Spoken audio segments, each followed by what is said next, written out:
my merry band of O-Satters and feeling slightly self-conscious because since the last time I greeted you all on a podcast episode, a vicious spoof of me has been doing the rounds. If anyone has seen Christy Glass's recent post around the Halloween time, I think it was, you'll have seen my very good friend and fellow Rocky Horror alumnus, Todd Thomas,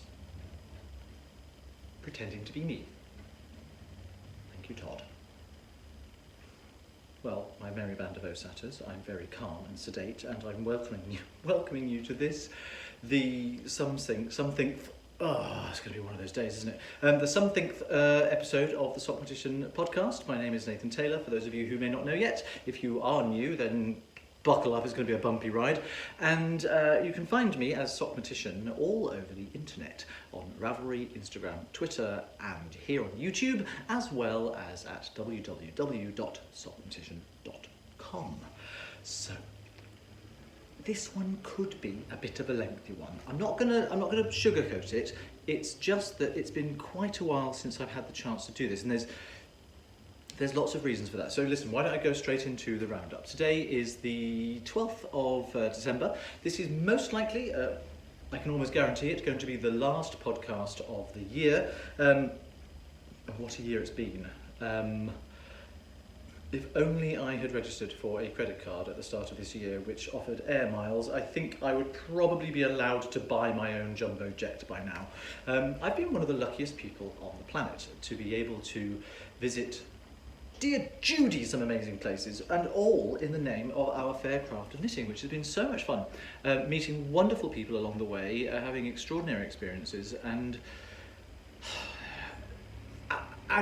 everything else that's happened this year. So quickly then, to try and catch you up with, I don't even remember what I had just done last time I had done a podcast. So, most recently, my big trip was to Minneapolis for Vogue Knitting Live, and that was my third Vogue Knitting Live in as many months. September was San Francisco, October, that's a lie, I've already messed up. October was Rhinebeck, and Minneapolis was in October. My second VKL was in November to Minneapolis, and my third will be next month in January. So, I had an amazing time.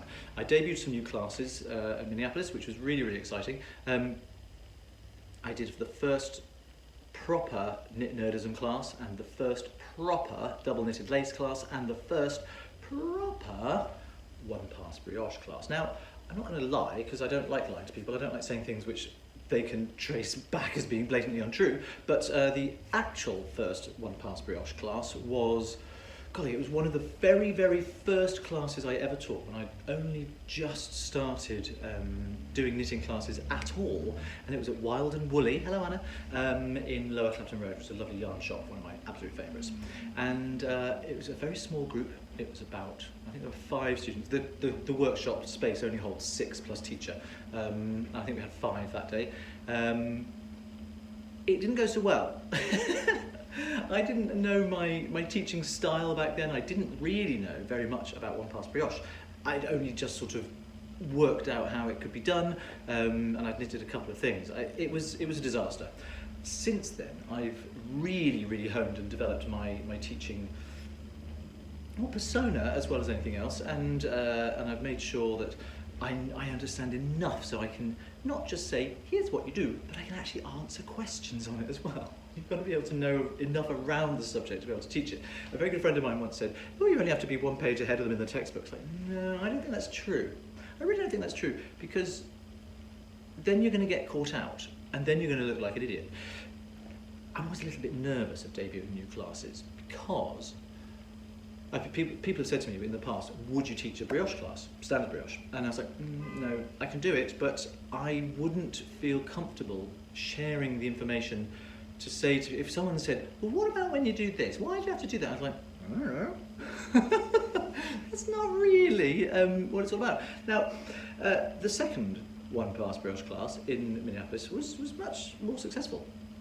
Still some crinkles to iron out, I think. It usually takes 4 or 5 times of teaching a class just to see how it works, to see how you want to organise things, to see, do you know, I think all of you sitting out there in knitting land, I think a lot of people assume that you just kind of tip up and say some stuff about things you know when you're teaching a class. There's actually a lot more to it than that. It's about planning, it's about shaping, structuring a class, trying to ascertain what's essential knowledge for a beginner, if you're teaching people a new technique, new to them technique, finding out what order things need to be taught in, because sometimes it's not always about let's cast on first.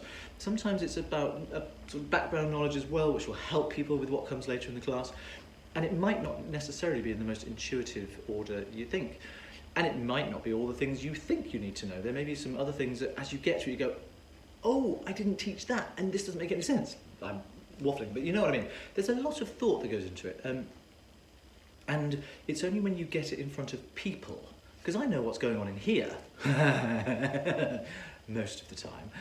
I know what's going on in here, but I can't expect what my knowledge of a certain subject is to already be in other people's heads. So I don't know what methods they need in order to learn it.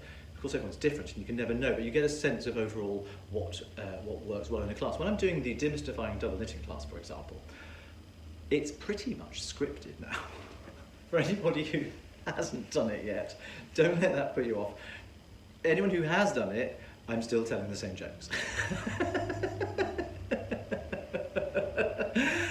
I usually tell them with exactly the same words and probably the same speech inflections, and you can take a boy out of acting, but you can't take the acting out of the boy. And you find yourself falling into familiar speech patterns when you say the same things again and again, and it's a killer actually, because when I'm in the full flow of teaching a class, sometimes there'll be the little me that sits on my left shoulder. He's always on my left shoulder, he's the badly behaved one. There's a little me that sits on my left shoulder and he'll go, you said that before. Yeah, you chose a different word that time. You messed that up. You're not going to get the best laugh out of that. And it's just like I throw myself off my own stride. Madness. You don't need to know about that. So yeah, there's still. I'm really looking forward to the next time I get to teach it, which will be. Yeah, I'm doing it in New York for Petition Live at the end of January. So I'm really looking forward to that. I've learned a lot about how it works and about myself and about the techniques since then. There's so much. So that's my most recent visit. Of course there was Rhinebeck. I haven't spoken to you about Rhinebeck. It looked the same as last year. Look back at last year's podcast episode. It probably was the same. To be honest, I didn't really experience much of the Rhinebeck festival experience this year because I was teaching 6 classes in 3 days. I was teaching on the Thursday, the Friday and the Saturday, and it's only open, the fairground is only open to the public for vending, and buying of course, on the Saturday and Sunday. So the classes only are being held on the Thursday and Friday prior to the Saturday and Sunday. So there's no one else there, there's nothing to see, none of the vendors had set up. The only people on site were the people taking mine and classes by all the other people who were there. I'll say all the other women who were there teaching classes, because I was the only male tutor at Rhinebeck this year, and much as I am completely in love with Karen Santucci, who runs the workshops, I think overall the ethos of the Rhinebeck committee might want to look at that. I don't think it's particularly inclusive. And looking through the list, I'm clearly not the only male teacher around. It's North America, folks. Oh, talking of which, circling back to Vogue Knitting Live, I'm delighted and slightly nervous about the fact that Alistair Quinn, who many of you will know as sort of the founding father of double knitting, really, I didn't make it up, but he's the chap who wrote the book called Extreme Double Knitting, which is a beginner's guide up to extreme levels. And he's a genius in the field, really one of my gurus, and I met him at Rhinebeck last year actually. He and I are both, for the first time ever, on the same bill teaching. He calls it Introduction to Double Knitting, I call my class Demystifying Double Knitting, but basically it's entry-level double knitting on the same bill at the same event. I'm a little bit nervous about that. What if all of his classes sell out and mine don't? I'd be really upset. We kind of cancel each other out. I'm sure we definitely have very different teaching styles. We definitely have very different haircuts. He does not sport a homo hawk. Sockmatician, homo hawk, I squeeze words together. Diverse knitting. It's something I do. And yeah, we're very, very different people, but essentially there's probably a finite number of people at any one specific demographic of festival goers. There's a finite number of people who would be interested in learning double knitting. Thankfully, there are more people in the world who cannot double knit than can. So there's always going to be, until that balance goes like that, and I'm working on it, folks, I'm working on it, but until that balance goes like that, there's always going to be plenty of people who do want to learn. But yeah, we shall have to see. Someone's probably, don't write in, someone's probably going to go to the VKL website and give me the information. Oh yes, Alistair's class is all sold out within seconds, and you've still got loads of places left. It will be thrilling. Hopefully we'll get a chance to spend time with him. We only met very briefly. We had like a 5-minute chat, and he's delightful and charming and everything I expected him to be. So I'd like to get the opportunity to get to know him a bit better if I can. So Alistair, there's no chance that you're watching this, but should you happen across it, because maybe someone has told you that I'm talking about you, hot chocolate, okay? Yeah, on me. It'll be January, of course we want hot chocolate. So that's January, looking forward to that. Yeah. October, of course. Not only the month of Rhinebeck. Oh yeah, what I was saying was, circle back. Finish the thought, Nathan. Noise, chaos, always going on here. I didn't get a chance to experience much of it because I was teaching the Thursday and Friday and there was no one there anyway. The Saturday I had two shows. Oh God, you really can take the boy out of theatre, you can't take the theatre out of the boy. I had 2 classes, starting very early and finishing at about the same time everything else cut off. And Sunday I wasn't there. I had to train back into the city back on Saturday night. So I had lunchtime on Saturday basically to wander around. And I did manage to pack quite a lot in. I went to the Mound or the Hill or the Mount or whatever they call it for the Ravelry meetup. And there were lots and lots of people there who wanted to come and say hello. And it was really, really lovely to meet everyone. It meant I didn't go very far. Excuse me, I'm terribly busy yesterday.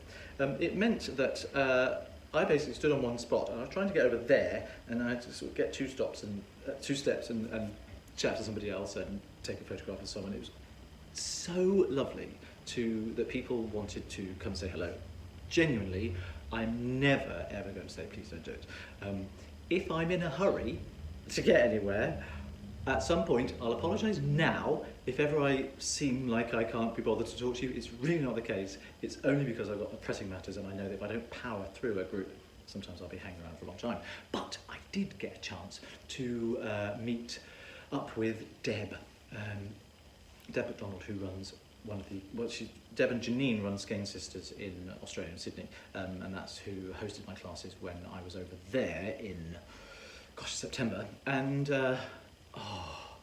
I adore Deb. Deb, if you are watching this, you really are one of my favourite people.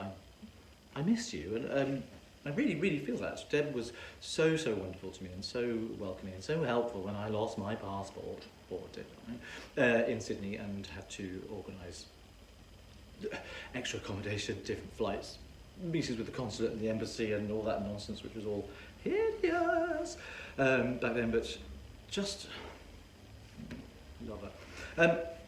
And we got a chance to have a little 10-minute chat, which was basically all that there was time for. So that was Rhinebeck done. But October was the month of Guys Knit, a book by me. I wrote a book. Anyone's seen the film. And, it's really, here it is, put it here somewhere. What did you do with it? Oh, here it is. Look at that. I wrote that. It's heavy, it's hefty, and golly, I can't quite believe that there's a book out there, not just with my name on it. Does say my name on the cover, doesn't it? It says Sockmatician. I was really adamant about that. I didn't want it to be published as Nathan Taylor. I wanted it to be a Sockmatician. It does say somewhere in here, author Nathan Taylor (brackets Sockmatician). It says that, and it says here. Copyright Nathan Taylor, brackets Sockmatician, 2018. Nathan Taylor, I didn't write this. Nathan Taylor has asserted his right to be identified as the author of this work, only if people like it. If you don't like it, my name's Stephen West. Oh dear. Sorry, Steve. So yeah, there's a book with my name on it, in code. But there's a book with my picture on it. Gosh, it was a bit of a journey, I'm not going to lie. I know some people have followed this already, but I was commissioned last May to write this. Louise McIntyre from Haynes. It's a Haynes manual, chaps. Anyone who knows the heritage of the Haynes manuals will understand why I'm very, very proud to be part of the Haynes lineage of publishing. But if anyone's been following my story about this, I was commissioned last May. Contracts were signed in, well, I was approached, in May. Contracts were signed in September, and I should have started writing then in time for a deadline of April this year to deliver the first draft of the manuscript. I didn't start writing until January. Now, in my defence, September was just 3 months after my HIV diagnosis. Oh, don't use that as an excuse.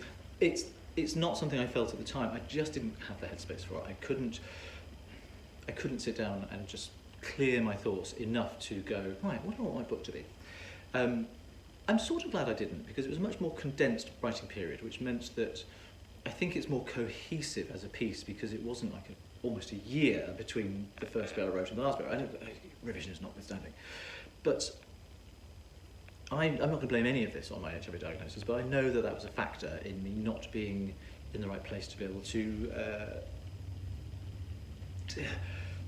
give that much of myself. I mean, honestly, I'm on every page. And then I'm on 2 pages later, there's me again, you know. I love that picture. If anybody remembers, we had a bit of a battle about this picture. You know, good folks at Haynes. Louise, my editor, and I, and Will, who's the book's layout designer, we all adored this picture. Let me see. Actually, I'll give you a... Because it's not really about me. It's just an image of a man knitting. Standing legs wide apart. It's a very bold, strong, masculine image. And because of the way the light is kind of only picked out on the sort of the extremities of my face, namely this one, it's quite extreme, and my elbow and stuff, it's like an outline. So it's more of a symbol rather than, no, it's Nathan. So that's what we really wanted. I still don't really understand why the powers that be vetoed it. I mean, they clearly didn't hate it enough not to allow it in the book, which is not on the front cover. But you know what? All of those battles notwithstanding, we fought about a lot of things. We fought for the title, Guys Knit. There were other people that wanted it called Men Knit, and I didn't like the sound of the 2 N sounds next to others. Men Knit. Also, guys, 4 letters. Knit, 4 letters. Balance, right? I had no idea until I started writing the book that I write visually. What? I know. I format my paragraphs in a certain way. Things like, you can see the shape it makes on the page. There's lots of space. There's lots of, these 3 sentences there, I'm not going to show you what they are, you can probably see that. Bum, bum, bum, bum, bum. I didn't realise that I write in shapes as well as sounds and as well as meaning.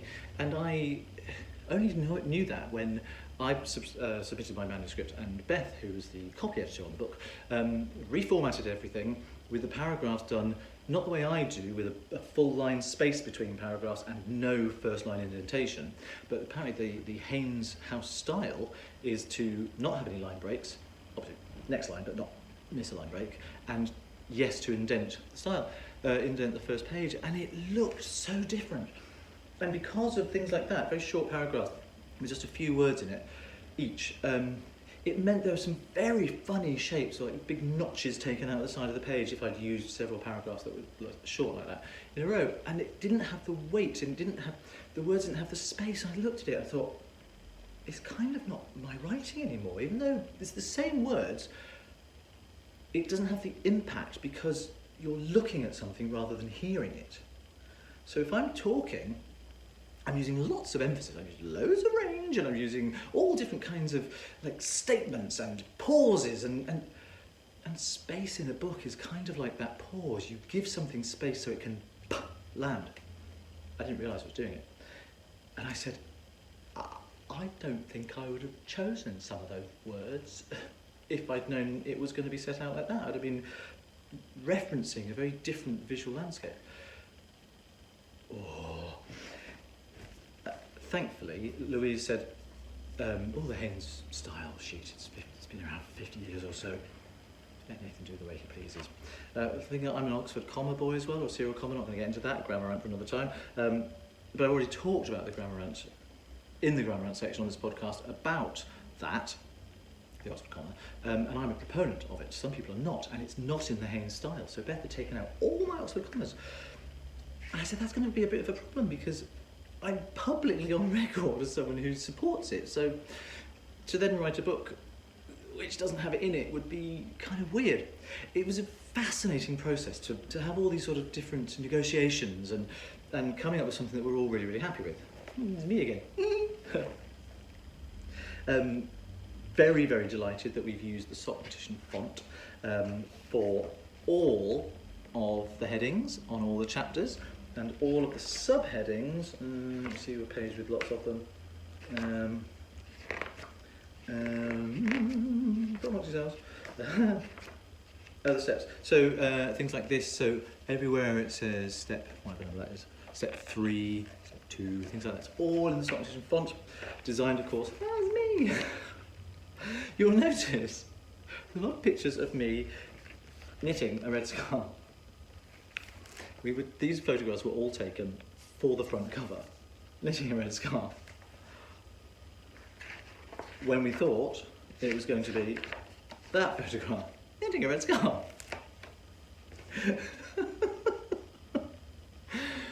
Now, we knew we wanted that on the front cover, so we took a lot of different setups, not knowing what the front cover photograph would be. But then they were really nice pictures, so we thought, we'll use as many of them as we can. But there's all sorts of things. We just had the license and the space to be a bit playful with the photographs. I'm really, really happy with the way the book looks, and that's credit largely down to Will Atkin, as I say, the book's designer. You know, I mean, this is one of my favourite layouts. I took all of these pictures on my iPhone, the very same iPhone I'm recording on now, in my garden, with the 5 items that you can make in the book. The patterns for these 5 things, let me give you a little guided tour of it. The patterns for these 5 things, you can see there's the, hang on, give it a bit more light. Yeah, there we are. We've got the bits and bobs hat, we've got the slalom hat, the blue run hat, the après ski socks, and there is the ski lift scarf. So all of these things can be made from the patterns in the book. So when we got to the patterns section, although we sort of got this convention that, we thought we had a convention that meant that new chapters would have a black and white heading. They don't all. So we thought that this one, suddenly this is a chapter with colour. It's like Dorothy coming into Oz and everything goes into glorious Technicolor. No, not quite. Because on the troubleshooting picture, look, there it is in colour. Don't look very happy there, do I? Must have messed something up good proper there. Now listen, this book has got me, basically I bled these words onto the page. I really, really hope you like it. I'm not sure if there have been any official reviews, but comments on Instagram and where I've seen things online have been really, really positive. Thank you so, so much. It's lovely to see that people have been, literally all over the world, have been excited to receive their copies, and that's really, really gratifying. I haven't seen any posts of the same level of excitement after someone's read it. Once the money's in the bank, doesn't matter. That's really not true, as I hope you know. I very, very much... Oh, looking fancy. Hasn't got stupid hair there. I really, really appreciate and really do hope that people are enjoying the content as well. Now I know it's kind of like preaching to the choir here. It's a beginner's knitting manual, and you're all knitters. But a lot of people have been buying them for new knitters in their lives. My dad, as many of you will have seen on Instagram, Danny, you bought a copy of the book yourself. You went ahead and ordered it from wherever it was you ordered it from. It didn't occur to you, did it, that I might have wanted to give you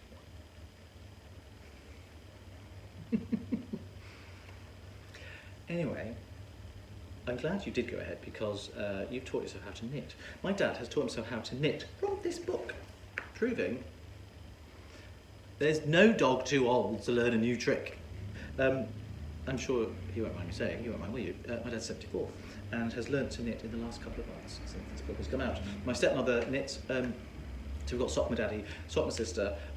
Sock my mummy doesn't work with all those M's, so I think my mum should be called Sock maternal. And Liz, my dad's wife, my stepmother, of 30 years or nearly, either nearly or just gone, Stockmatician. We've got the dynasty going.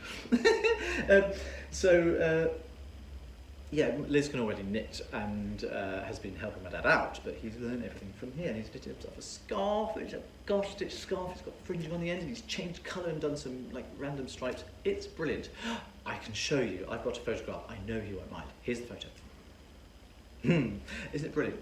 And I could not be more proud of my dad or of my book. Now, here's the plug.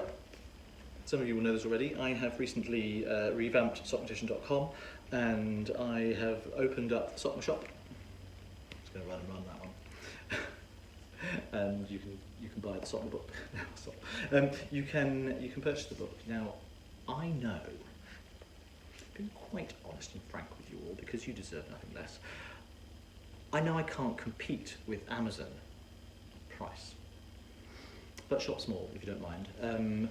Nowhere else, not on Amazon, not on any of the other book providers who do sell the book, can you get signed copies.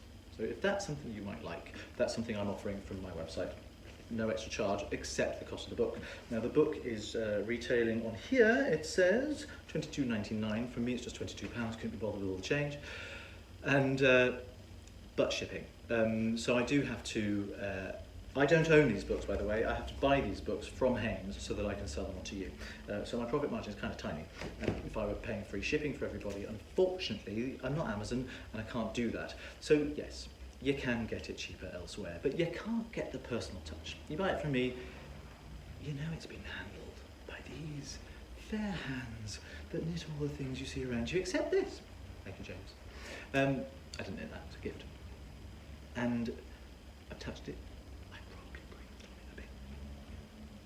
And I've written on it, if you want me to. On the website, there's on Sockmatician.com, there's a tab that says Sock My Shop, and you go to the Guys Knit page, and there's an option just before you press Buy Now, whatever the PayPal button is.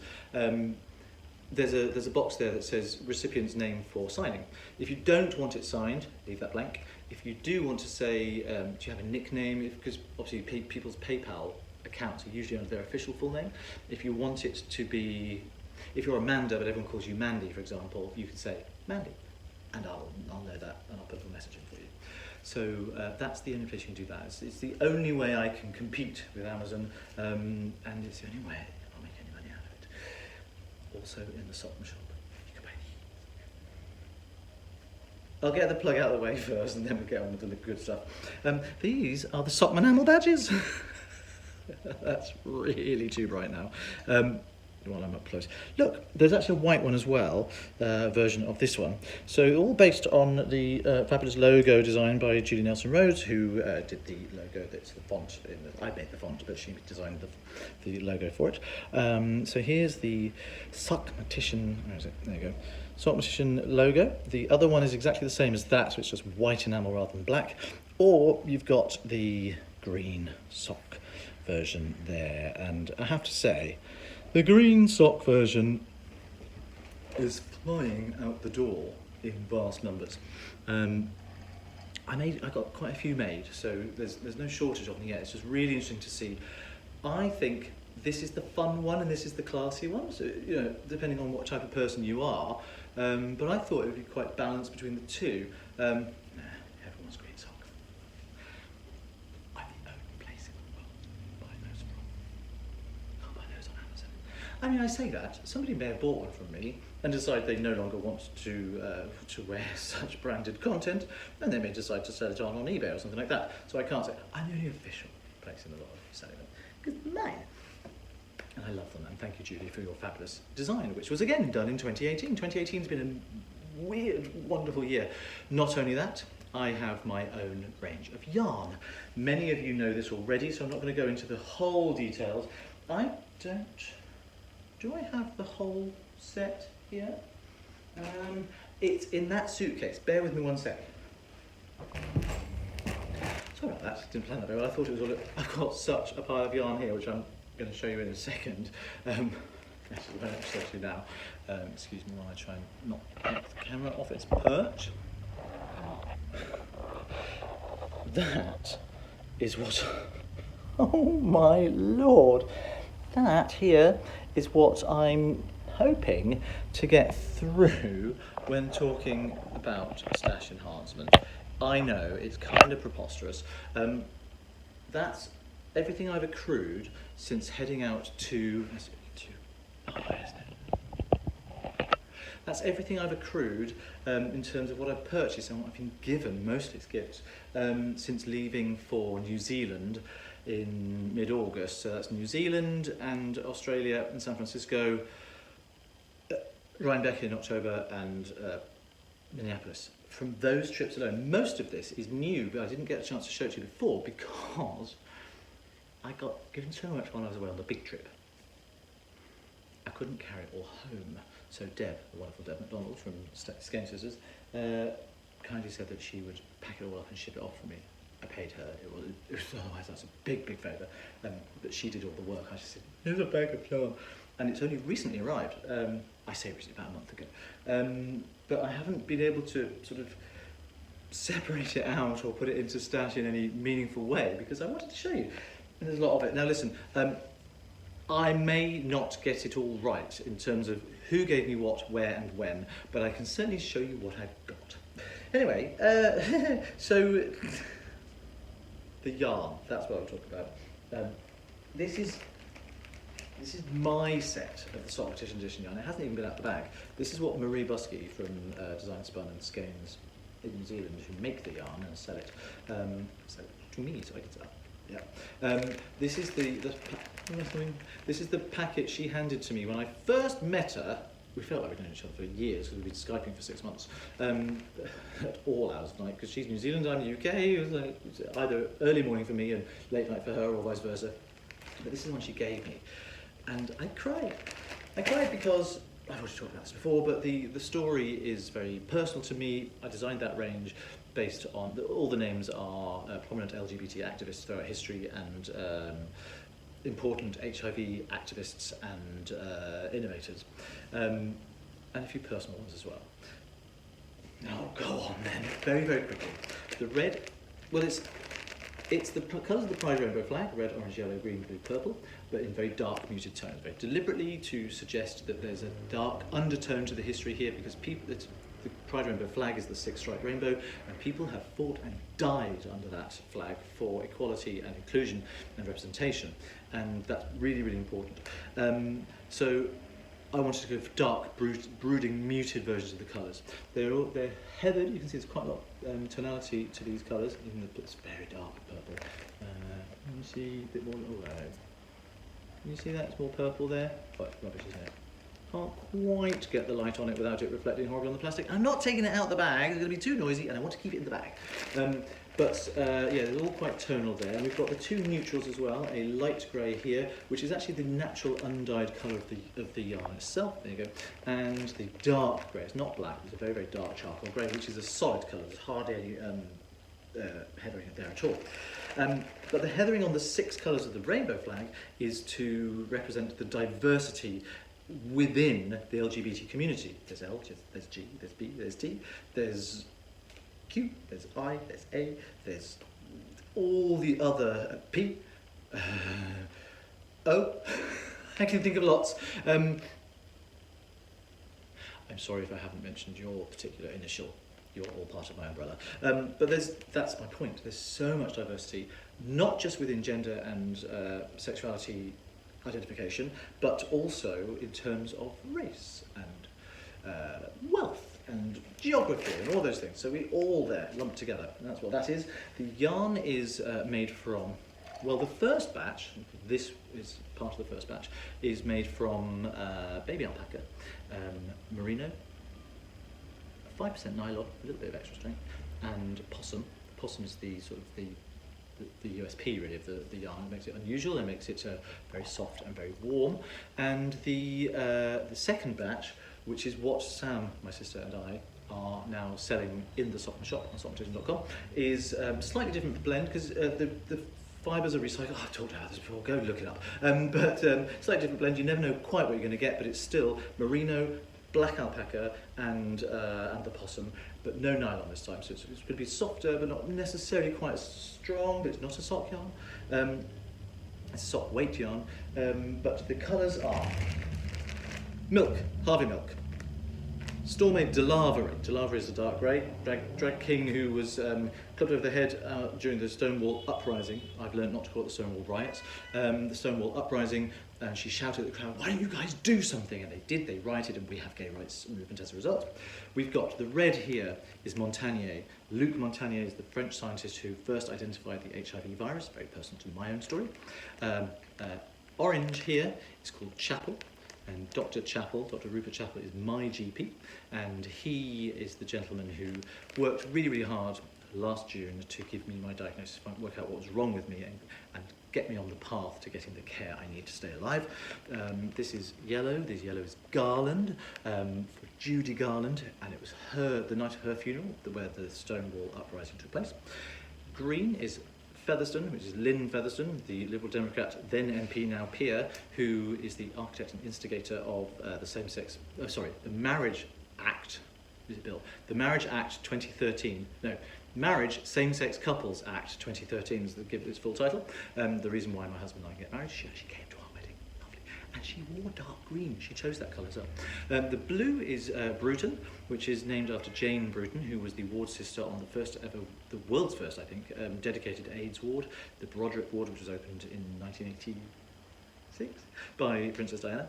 And finally you have Baker, which is the deep, dark, brooding purple there, and that's Gilbert Baker, who sadly died earlier this year, and he's the designer of, this light's too bright, it's getting my bloody wig. Oh, that's warm. I don't swear on this podcast. Maybe I should. And he's the designer of the Pride Rainbow flag. So all people who are really, really influential and really, really important to me as a person. So that's why I cried when I saw it. So, yarn, book, published and selling. Sam and I, my sister and I, have started Sock with Siblings, and we're selling the yarn. So we've literally, yesterday, she got, she took delivery of 150 kilograms of this stuff. 150 kilograms, which is 3,000 balls. We've put quite a lot into getting this little business up and running so that people in the Northern Hemisphere can have access to the Sockmatician Edition yarn. It's actually called, the range is called Moody Hues, which is an existing yarn line by the people at Skeins, which is Marie Busky, who runs Knit Orchestra Nights. She's the person who made my trip over there possible, and she works for the company that makes the yarn. And it's through her that we did the collaboration in the first place. So it's called Moody Hues, that's their existing range, but theirs is DK weight. This is 4-ply, and it's the Sockmatician edition, because I was the one who designed the colourway, obviously designed the ball band, and had lots of input into what it needed to suggest. I didn't want like multicoloured yarn because I do a lot of double knitting. I didn't want it to be too fuzzy like a mohair or something like that. So, Marie put a little bit of extra twist. It's quite a high twist, so it should hold its shape really well.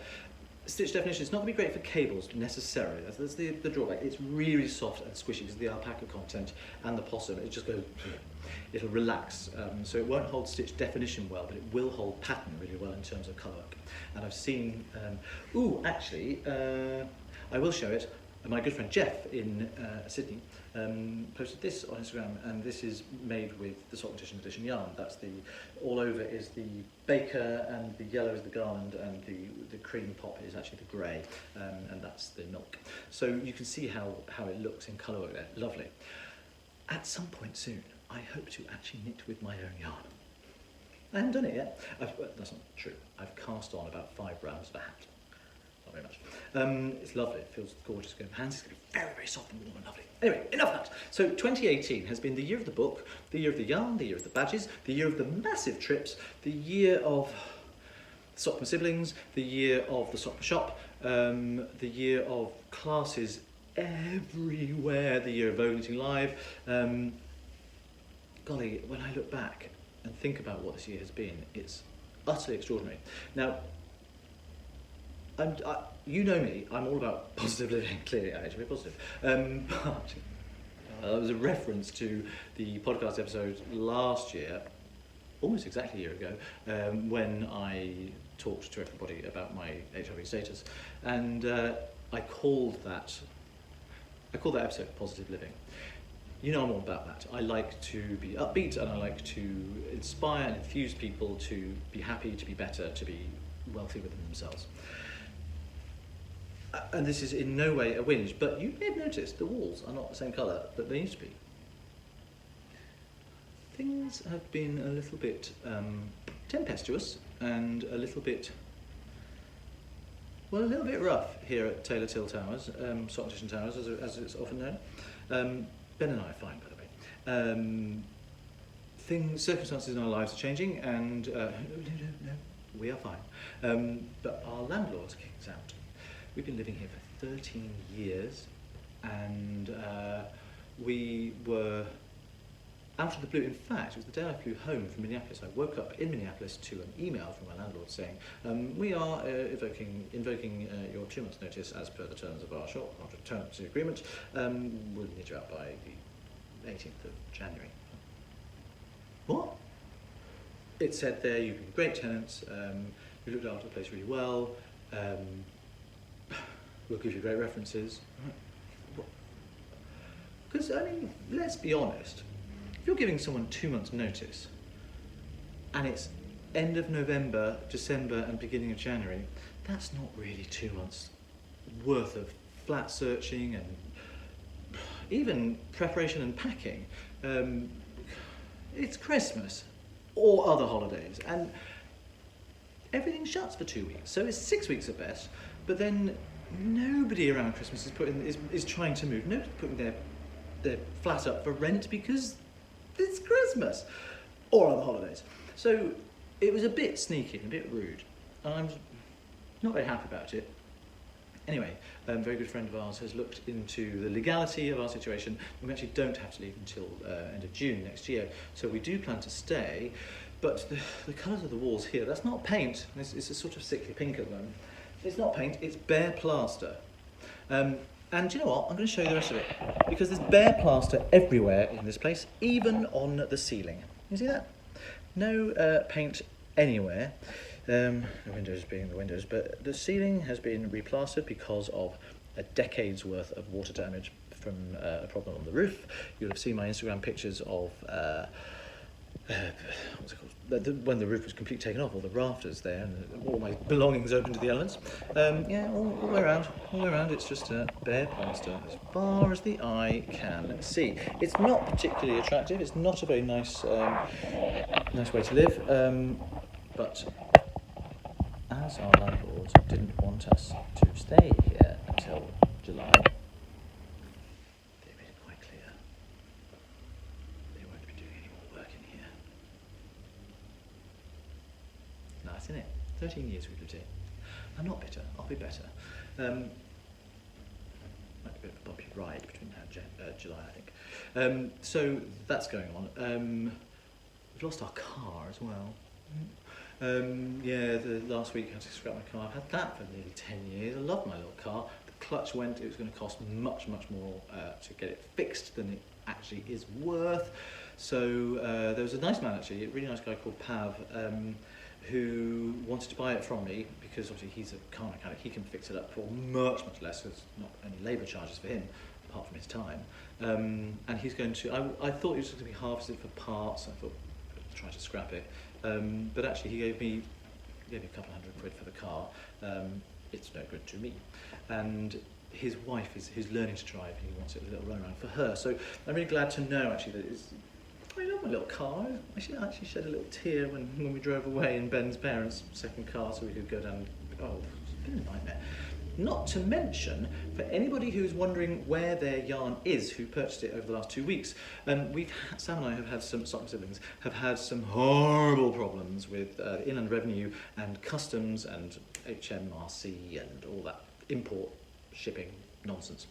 The yarn has been sitting at Manchester docks where it arrived very soon after it left New Zealand. It was flown over. I thought it would come over on a ship, but it was flown over.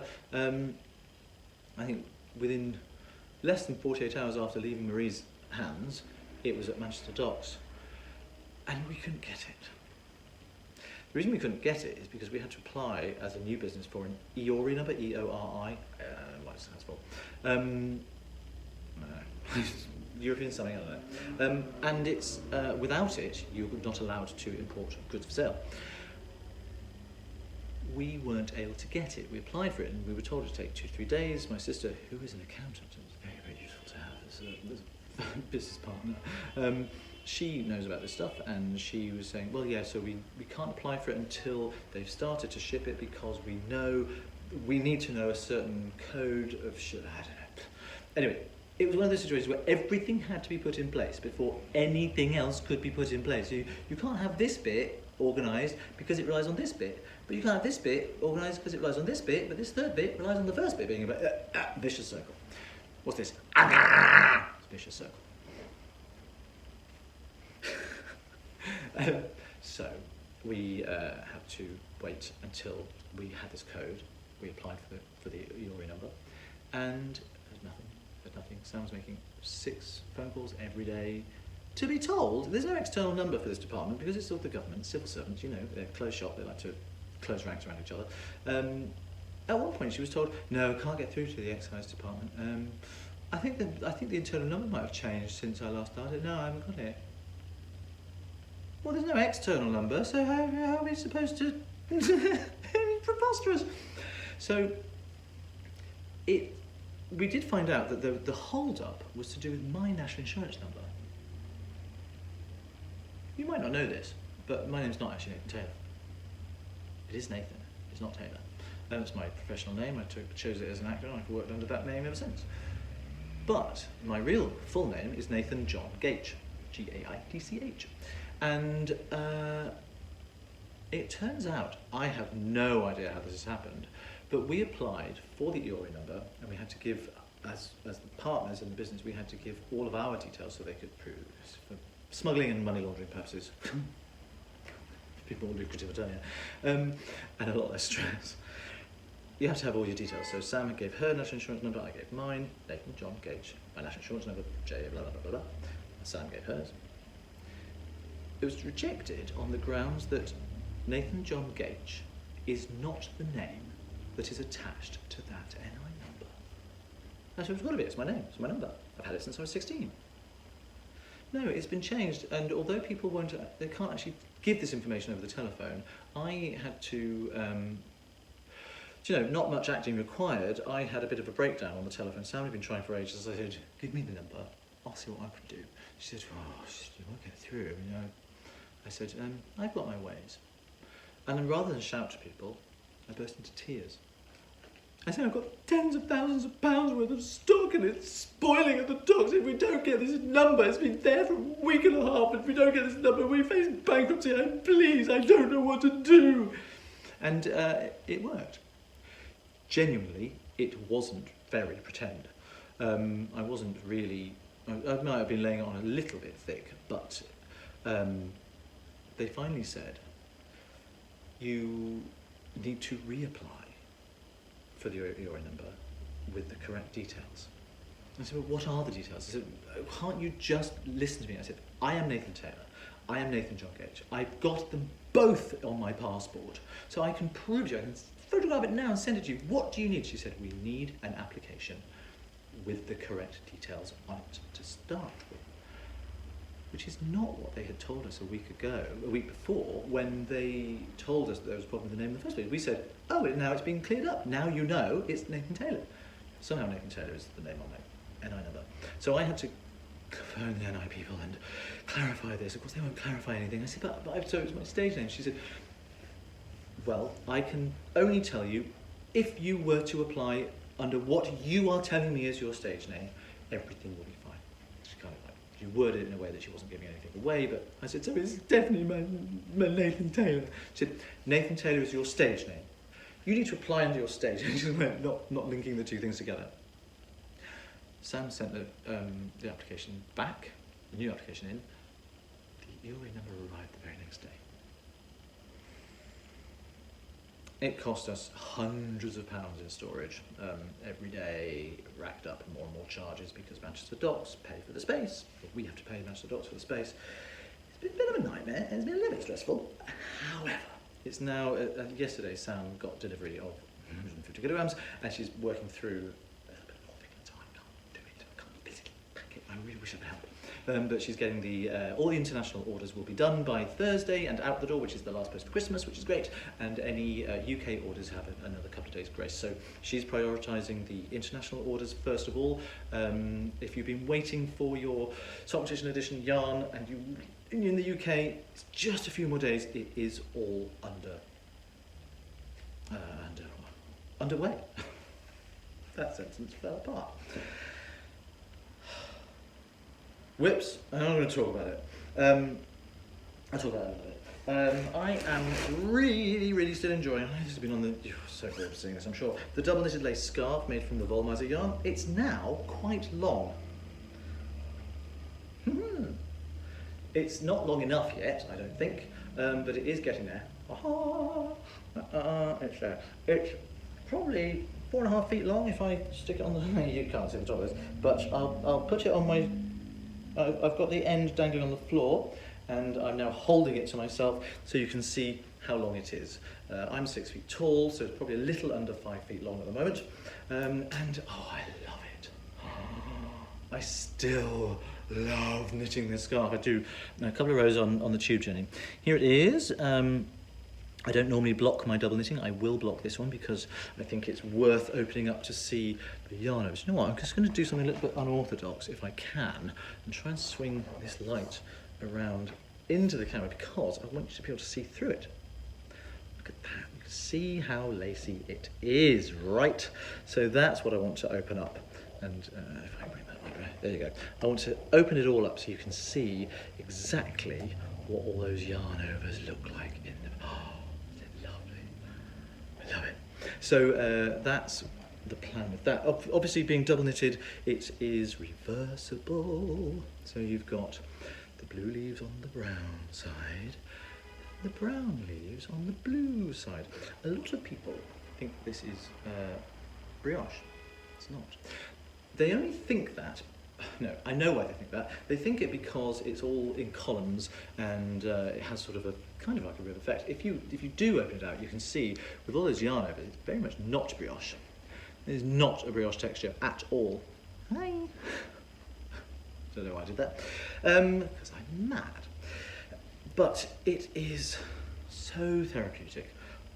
People stop me on the tube all the time and say, oh, it's really lovely, oh, it's really complicated, where's your pattern? It's like, in my head. It is all charted out and will be in the pattern, but since the end is different, because the end starts very narrow and starts from that point, passing on 3 pairs of stitches, yeah, that's all, 3 pairs of stitches, and then increasing as you go until you get to the right width, and then then the pattern is really standard. And by the time I'd done one full repeat, it's such an intuitive pattern in terms it's logical.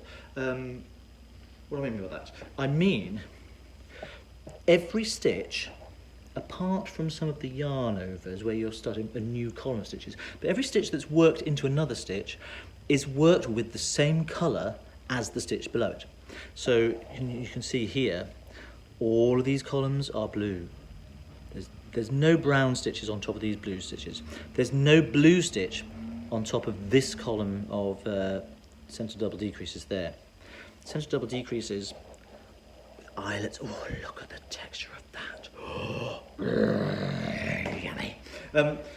So even as with most lace patterns, all the shenanigans are done on the outward row, and it's just, it would be pearl all the way home for a even numbered row, but in this, because it's double knitting, it's standard DK all the way home. Knit pearl, knit pearl, knit pearl, knit pearl, knit pearl. No increases, no decreases.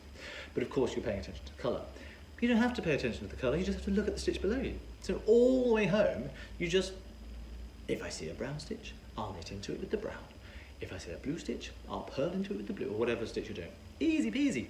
And because everything evolves, so at the bottom of this leaf here, you've got this stitch here, which is the knit one yarn over knit one, double-knitted version of course, which gives rise to 3 stitches from this large elongated one there, and then all of the stitches just kind of flow.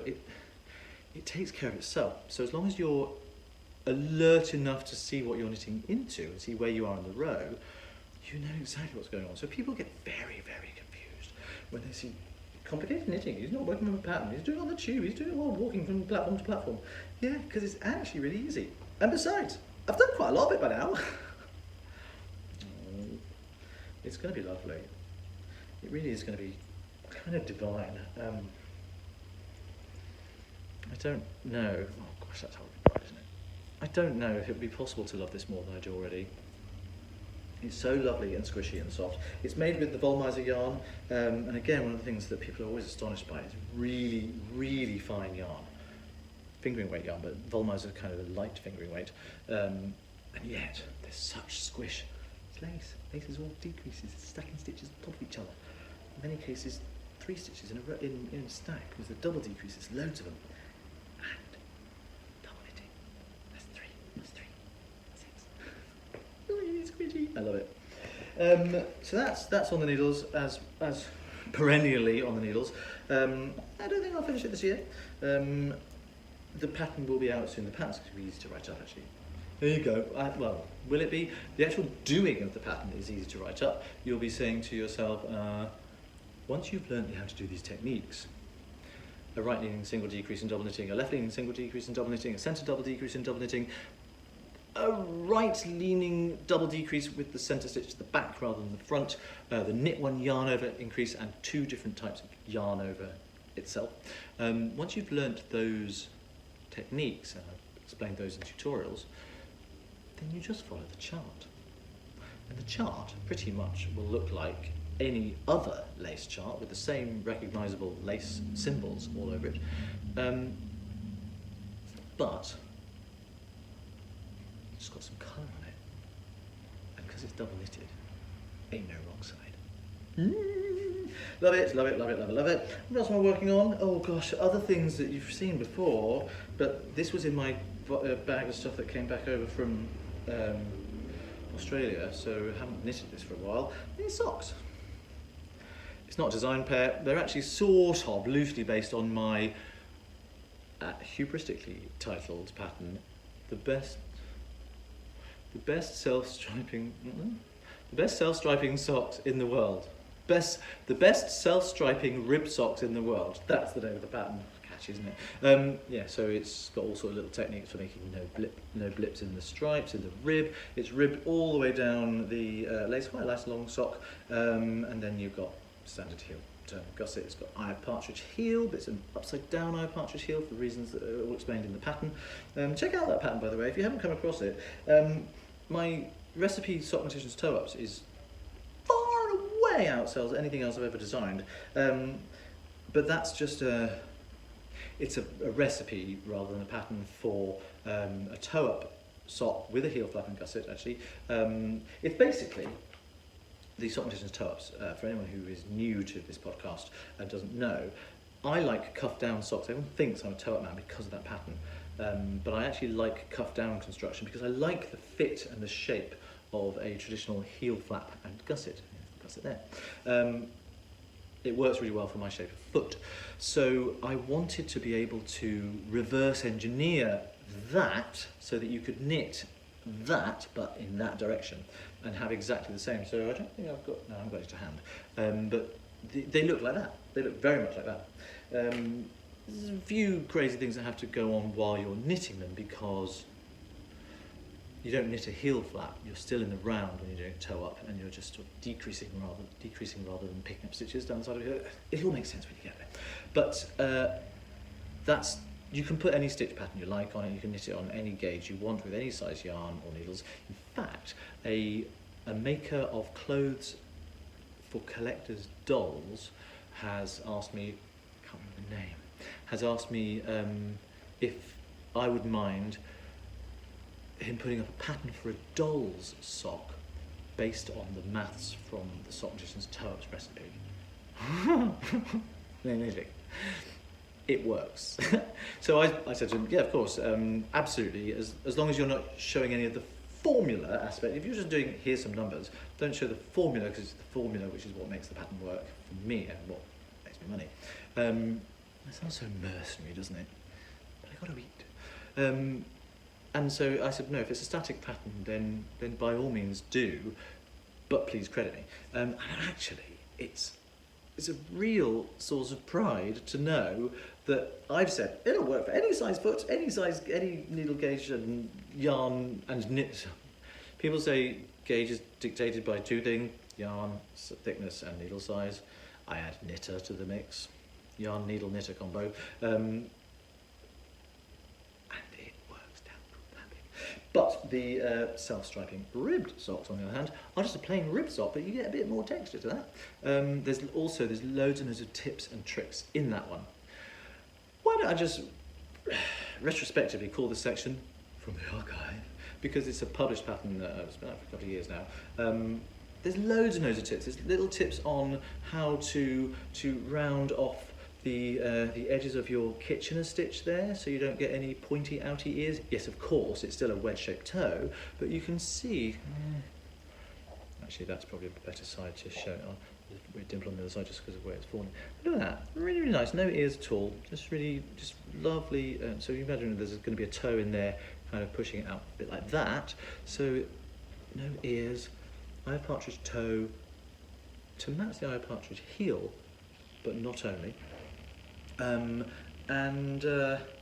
all sorts of ways of managing how to match up colourways, how to, in self-striping yarn, how to avoid the blips, as I said there, in the pearl ditches, you can see down there,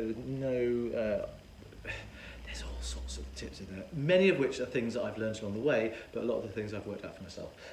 So it's really, really worth it. It's about £4.50, I think. Very, very well worth it for any sock knitter who wants to brush up, have an easier life, take time off, knit some good socks, all of those things.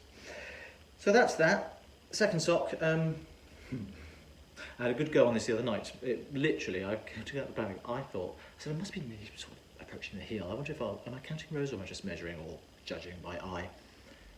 It's about there. Not much of this little sockling at all. So I did, in one sitting, it was only like watching television for about an hour, I did one full repeat of the colourway, which in fairness, there are only 3 colours and they are thin stripes. About an inch worth of knitting. Long way to go. And because I've got so many other things on the go at the moment, most of which I can't show you because it's all design stuff or proprietorial. Okay, here's the thing. I will show you this. I wasn't planning to. You'll remember back in the summer, in July, I took a class with the inimitable and delightful Anna Maltz, sweater spotter, who is the creator of the marl isle technique.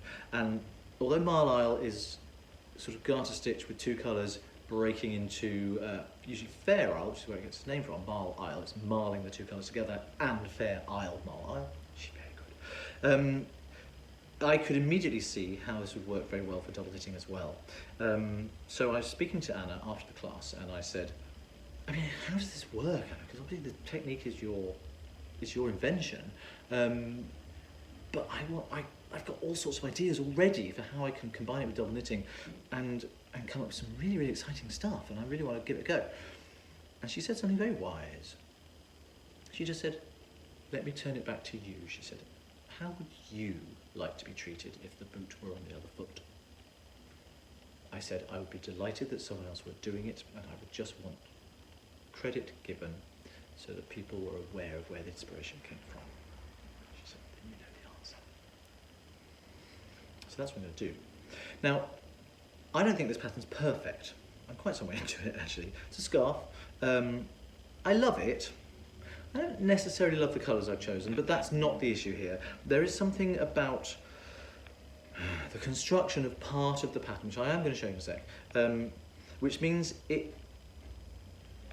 there's one area in each repeat where the decreases, because you're decreasing an A coloured stitch and a B coloured stitch, you kind of always see the A coloured stitch, whichever is the bottom stitch, peeking through, and it gapes a little bit at that point. Now I know why, I'm not going to bother going into that now, but it's not fixable, it's just a feature of how those stitches interact with each other, and I don't like it. I think it looks messy. The concept I love, the execution, so I was thinking I might not pursue this as a pattern. I might want to do something else, but I thought, do you know what, in this moment, 2 minutes ago, I thought, why don't I show it to you, because then you can feed back. Do write in. Yeah, just put comments below here and I'll have a little look. So here it is. I love it. I'm not 100% happy with it. So this is, I know, it looks really 3D. And of course, being double knitting, it's 100% reversible. On one, it looks exactly the same, because look, I've got my yellow stripes going in that direction. Look at that going. I've got my yellow stripes going in that direction. But look, on this side, the brown one crosses over there. On this side, the brown one goes behind. That's only because the yellow one here, I'm pinching, you see my finger pushing through there? The yellow one here is the brown one on the back. Of course it's double knitting. So here, you see with the marl, you kind of get, essentially you get 3 different colours. So you've got the product of the 2 colours marled together, and the texture there is garter stitch. That's not double knitting at all in the middle. But every now and then, whenever you want to, or whenever dictated by your pattern, it breaks into this 2 colour, brown, where is it? Brown on one side, yellow on the other. The 2 colour stripes, and I've chosen, because I want this lattice pattern, I've chosen to have, rather than here's a square, here's a yellow stitch, here's a yellow stitch, here's a yellow stitch, here's a yellow, and you do it on like a, I can't explain it, you know what I mean, a flat static grid of squares. I've used increases and decreases to literally skew, you can see it much more clearly in the yellow, to skew the columns. So here's your rows, but the columns of double knitting stitches actually do go off like that, because I'm using a decrease to pull it over and an increase to push it over. So the increase and decrease go, and the stitches in the middle go. It's a very, very well exercised and well trodden path in terms of shaping patterns in flat texture. But I'll try and explain as quickly as possible. So where I've got one line of decreases, here's my column, right? Right. Here's my column. So where I've got, usually I've got one line of decreases doing this, and call this knit two together, every other row to give you the 45-ish degree angle, yeah? Standard. On this side, the SSKs, column, 45-degree angle-ish, to give you that every other row, yeah? So that works, every other row decrease. When the 2 lines of diagonals cross over, it's no longer crossing something which is perpendicular to the vertical, or the vertical. It's now crossing over something like that. So the angle is very different. Does that make sense? If it were a vertical column of stitches that the line were crossing over, it's 45 degrees, yeah, like that. But because it's another diagonal, this is now a 90-degree angle where those stitches have to cross over. To drove me mad. So I have to then suddenly decrease and increase every single row. And that's what causes the problem. So where it happens here, you see that? It's flabby and it's got gapping and it's ugly. On the other side, it's worse because the brown really shows through. There's nothing I can do about that. I've tried careful tension, I've tried all sorts of, it's just a feature of it. It bugs me. It really, really bugs me. I love the design. I love this this sort of weird 70s-esque border. I wish that I'd got a different colour from the yellow. The yellow's a little bit egg yolky for me. It's not their fault. When I saw it online, I saw it more as an orange. It's just a rich yellow, sunshine yellow. It's kind of nice, but I think a sort of burnt orangey colour with the brown would have been really, really lovely. That's not the problem. It's this gapping and this weirdness that happens here, and it happens here, and it happens. That was not too bad, I guess, but it bulges a bit. So do I come up with something which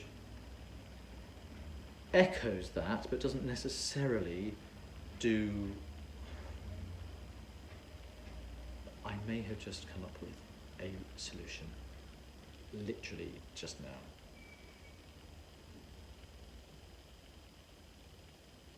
Leave it with me. But obviously this is quite a lot of work, and do I just cut my losses? It's up to you, really. I'll be happy to take some advice. If everyone goes, oh my god, it's amazing, and I don't mind, it's just a little feature of the technique, and I'll try and tidy it up with tension, and I'm a good knitter, and I've got perfect technique, and if everyone says that, I'll go, great, you can fix the problem yourselves. However, if people go, oh yeah, that would bother me, I like it, but is where I am. So if you are, I like it, but, then I will probably want to change it. If you go, and genuinely don't say it to be nice. Don't say, oh Nathan, it's fine. Going, oh, I won't let it. Don't do that, because I just don't want to hear that. What I want is, honestly, would you pay money for that? To make that? Would you want to knit that as is? Obviously in your own colours, but as seen. Even this distance. I can clearly see there's a problem here. I can clearly see there's a problem here. You don't really see it so much in the brown because the yellow is the less dominant colour. But in something bright, something dark shines through. You think that would be the opposite. But on this side, it's not too, it's not too bad. And it's really fun to knit.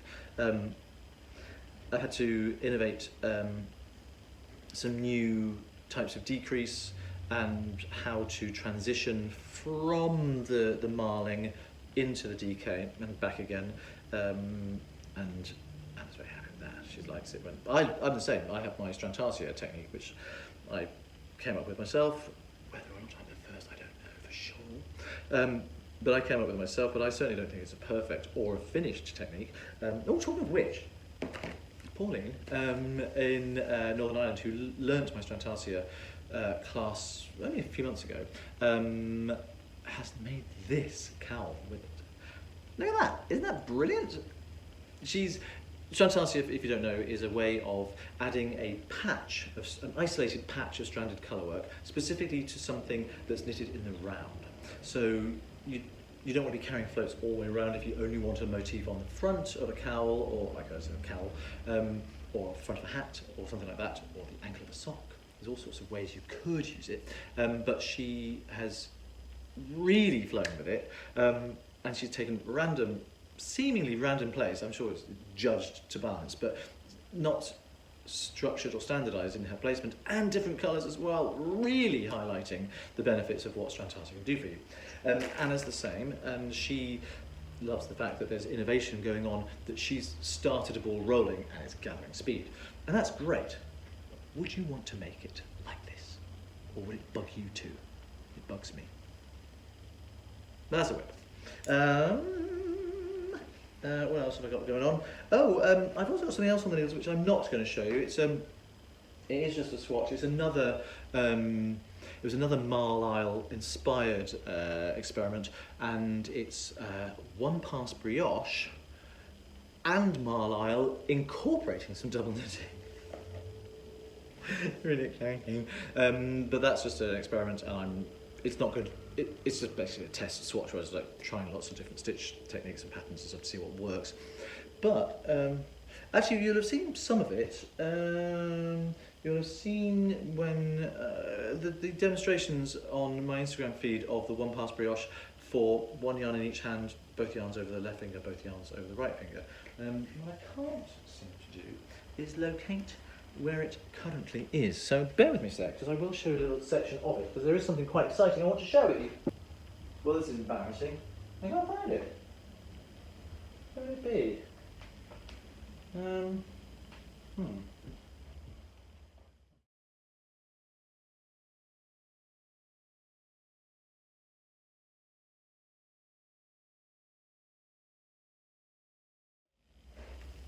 This is all rather embarrassing.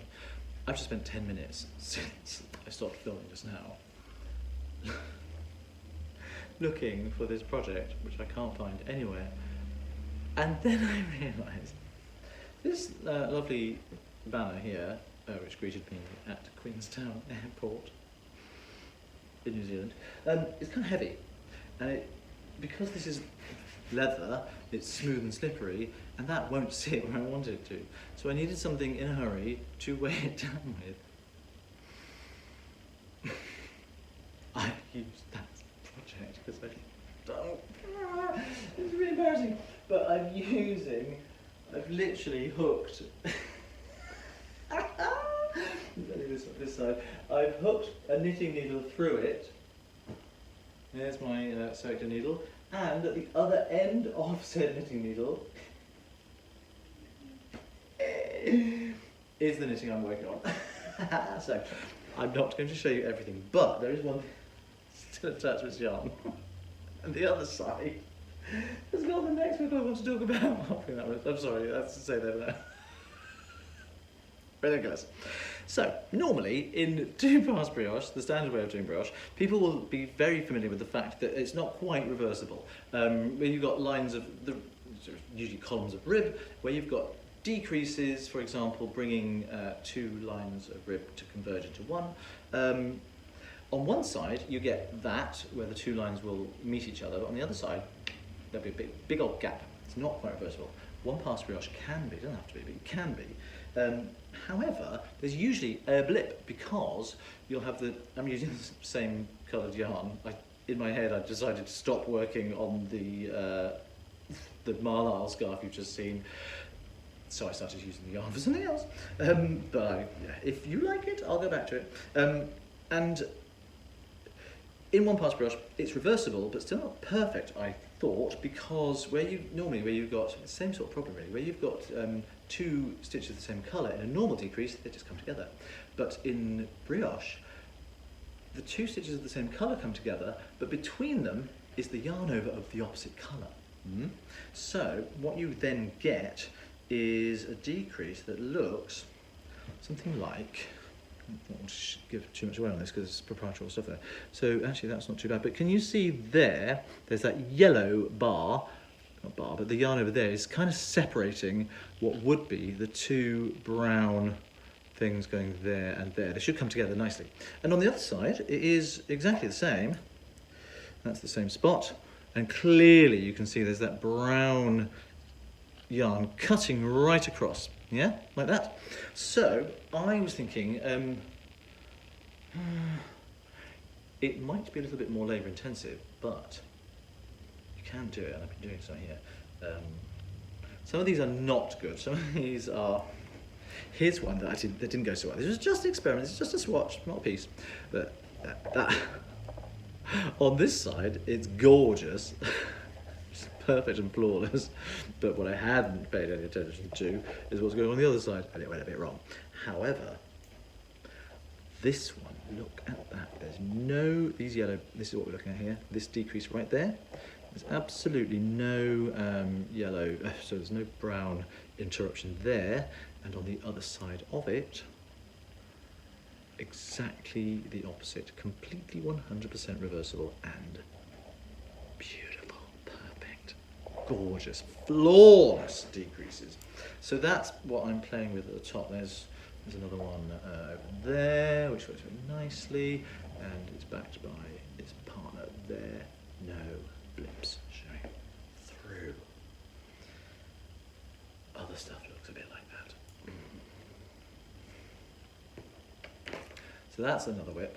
And then there's this, also attached to yarns at the back. Oh, also still attached with needles going through everywhere to lock it all in place to hold my banner.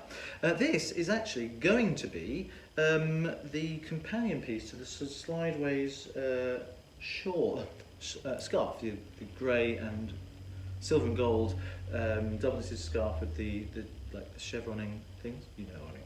It's there. And this is a hat that's made to accompany it. So it looks like an N at the moment. No, N for Nathan, I know. I'm just taking my class already. N narcissist, I know, okay. But actually these sections here will be band. There's 4 of them that will go up the quarter corners of the hat and converge at the crown. So that's basically what the scarf looks like. And that's kind of what the scarf looks like. And I've done that around the brim and going vertically up, partly because I thought it'd be nice to have a matching set, I should say, but also because the scarf, with the length I've specified and made my own, length specified in the pattern, it uses 130 grams roughly of each colour. So you have to buy 2 skeins of each colour, otherwise it's going to be a really, just set that, there you go. Otherwise it's going to be a really short scarf. But then you're having to buy 2 skeins of each colour, 4 skeins of yarn to make the scarf. And that's not particularly cost effective with that much left over if you're only just eating into the 2nd skein of each colour. So I thought, well, there's enough left over to make a hat. And that might make it a bit more of an attractive prospect. You think, well, I'll buy the yarn, but I will use it, and I will have a matching set. And of course, being double knitting, you can wear it the other side out as well. Oh, look at that. I obviously choose to show you by accident the start of the round with the jog. Idiot. We all know that knitting in the round has a jog. I don't care. Which is odd because I'm usually a real fastidious purist about lots of things. I don't really care about that sort of thing. I much more care about the overall aesthetic. Except I'll go to any lengths to fix an issue. I have a weird version of CDO. It's whimsical. CDO, of course, it's alphabetical the way it should be. So if you can see here, so this is what I was talking about earlier actually with the Marlisle scarf, where you've got the columns are skewing across because of an increase there and a decrease there, which pulls them back into line. That's my whips. I mean, there's a couple of other things knocking around as well, long-term things which are sort of languishing. But now, it's stash enhancement. Now, this is going to go on for a while. I was going to try and sort of race through it all, but actually, what I'm going to do is I'm just going to not race, and when I get to the editing stage, I'm going to make a judgment call on whether it's whether it's part 1 and part 2, so you can watch them separately, or just make it really super long. Downloads and uploads and memory for editing, so I might break it up into 2 episodes. We'll see. Just jumping back in to say I have looked at the time codes on both of these sections of the podcast, and they are both exactly 1 hour 22 minutes long. I don't think it would be very responsible of me to put that together into 1 podcast episode. So they are the same number, part 1 and part 2. So this one will finish rather abruptly. Don't worry about that. Part 2 is waiting for you just around the corner.